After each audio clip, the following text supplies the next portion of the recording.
I'm making this video because somebody sent me a letter about Vatican II, a Roman Catholic. Um, since he sent it in a PM, I will not refer to his name.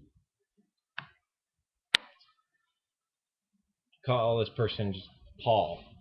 How about that, Paul? Peter would be too easy, right? And I wouldn't want it. So let's just call him Paul. And he writes, I've noticed you've mentioned Second Vatican Council in several videos now, and you seem to think very lowly of it. Fairly lowly of it, he says. In one sense, I agree with you enthusiastically. I'm a Catholic, or trying to be one anyways. It's a very orthodox thing to say. This is even what our bishops say. Let me tell you, I am orthodox. Or at least I'm trying to be. So, stay right back. I absolutely agree the changes in the council to the Mass liturgy were naive at best and pernicious at worst. I personally don't know how anyone who professed to believe in the real presence could have concluded that the new order would be appropriate. So in that respect and in others, I'm sure I agree with your evaluation of the council. I also just want to say that I'm not a sedevacantist. I know. Sedevacantists make themselves known, and they're very on the crazy side. But some of them have good points. I don't want to say I don't want to pan all sedevacantists. On the other hand, I feel that the council was necessary in order to root out some of the old worldly habits of the church, at risk of sounding like a liberal Protestant under the impression that, and he goes on, the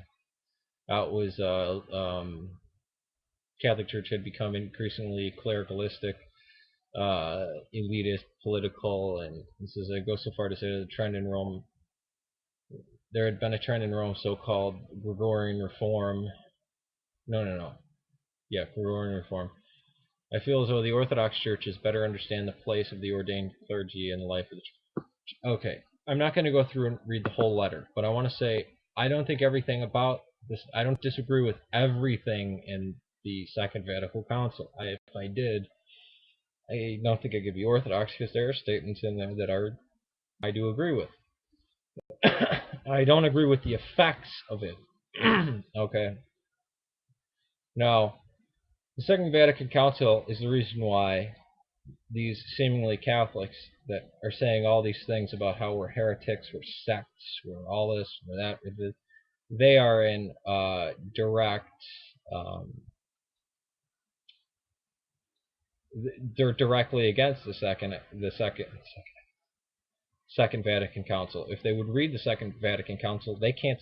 The double-sided and mystical city are probably sedevacantists because they can't say what they're saying if they're submitting to papal authority, current papal authority, or the Second Vatican Council. Because in there he talks heavily about the Eastern churches, and people try to say, "Oh, but that just meant the ones that were in communion with the Pope." No, he addressed, he invited bishops that weren't under the Pope, and well, I don't want to go into that right now. But yeah, the reason why I'm so against the Second Vatican Council is because I'm very pro-Catholic. I think it's a horror what they did to the people. It was overnight. It wasn't the people's choice. It was we're going to do this, changed, boom. So your grandparents, your ancestors going back for 1,000 years and more have been baptized, married, and buried in the same formulas, done in the same way. And anyone from around the world who went to a Catholic service would understand what was going on and what was being said. They didn't have to understand Latin, but they knew the parts of it if they were a faithful Catholic, and you could walk into any church. Now, that's not the case. Now you have some that are more old right, some, I mean, it really just messed a lot of stuff up, and it's a slap in the face to the faithful Roman Catholics that didn't become Protestants. And what did the church do? It took took chisels and hammers to the altars and turned them around. It made the priest their buddy. It did all this kind of stuff that's just disgusting. The church was in a lot better shape, and I believe fewer people would have left the church had the Second Vatican Council not done all the horrors that it did. And it's probably the reason why many Catholics are coming over to the Orthodox Church now. There's actually a priest up on YouTube called Father Nathan who I think he already did come into the Antiochian Orthodox Church. He's Eastern Orthodox now. Because the church has given true Catholics nothing to work with. They have to come to Orthodoxy. For those people inside the Catholic Church, I applaud you. Stay Catholic and try to get the Protestants back in. That's your sheep. Those are your lost sheep. Go get them. I would say I'm gonna try. Well, because Rome is still a see. It's still a see. Maybe vacant, but it's still a see. What else was I gonna say in here? Yeah, it's a slap in the face to the wrong. And I asked my mother about this. Well, what happened at the Second Vatican Council? Things just changed overnight. And she goes, yeah, pretty much. And I still have all of her old prayer books here. Not going to destroy them or deface them. I'm not angry at I love the Catholic people.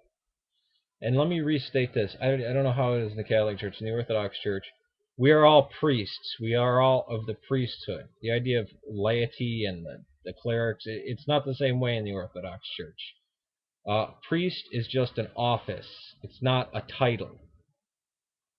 It's just the thing that you are doing, you are acting as. But we all hold the priesthood, and we are all sons of God. Even the infant girl that was baptized at our church a few weeks ago, she is a priest in the church. She holds priesthood, and she is a son of God.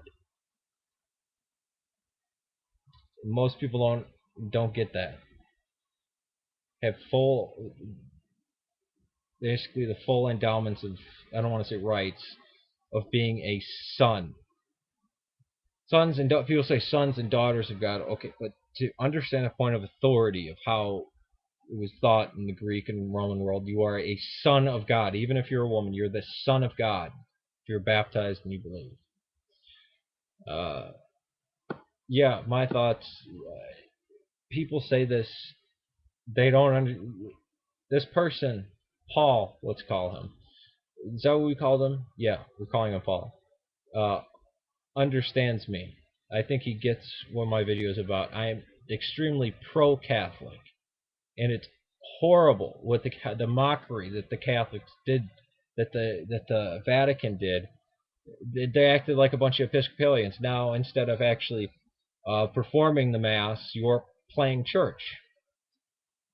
And now there's female acolytes, and now there's this and that.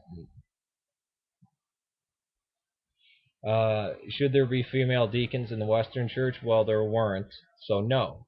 In the East, we did, so they should be restored. And I think Greece already did restore them, or they're talking about restoring them. But like I said, the function was, it wasn't the same as a deacon. It was to, when they're rubbing down the adults with oil, you're not going to have a celibate man rubbing down a 23-year-old nude woman with oil. It's inappropriate. But no, I thought what he wrote me was great, and if he gives me permission, I'll read the whole letter. It's not anti-Catholic at all, but again, he'll get the moniker of anti-Catholic. I feel like these people who are calling me an anti-Catholic and all the other people anti-Catholic, it's getting thrown around like the word anti-Semite. It just doesn't mean anything. There are anti-Catholic people out there. I am not one of them. And it angers me when people try to give me that title just because I said there were some innovations and the Catholic Church changed things, which they said they did. And then they act as if Eastern Christianity is some huge heresy, which Rome disagrees with you on. Peace to you. And thank you, Paul, for sending me that letter.